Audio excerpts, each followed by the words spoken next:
make cheese, yogurt, kefir. We raise beef and pork. I'm Roger Wexler with Samish Bay.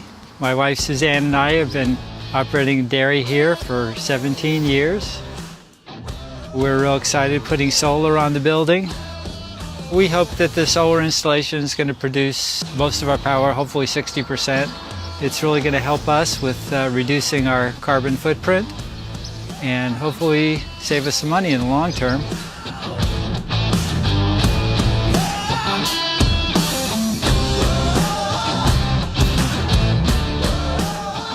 Solar system go, this is a pretty large solar system for a small business. 50,000 watts of solar.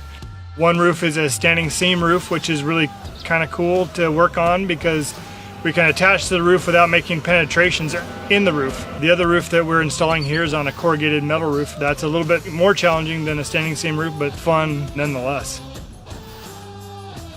The two projects combined will save Roger about $5,000 a year in his electrical bill.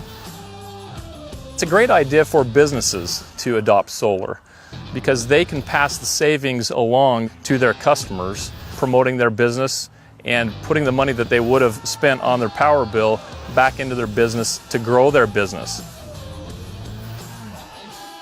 One of the great things about solar is that when you flip the switch and turn it on, you actually see the meter go backwards. Also, the great thing about it is that the federal government will pay up to 55% of the total cost. From the paperwork to the permits to the install to the Puget Sound Energy interconnection agreements, we do it all. If you've ever been interested in solar, if you ever thought maybe solar was good for you, give us a call or visit our website, bannerpowersolutions.com.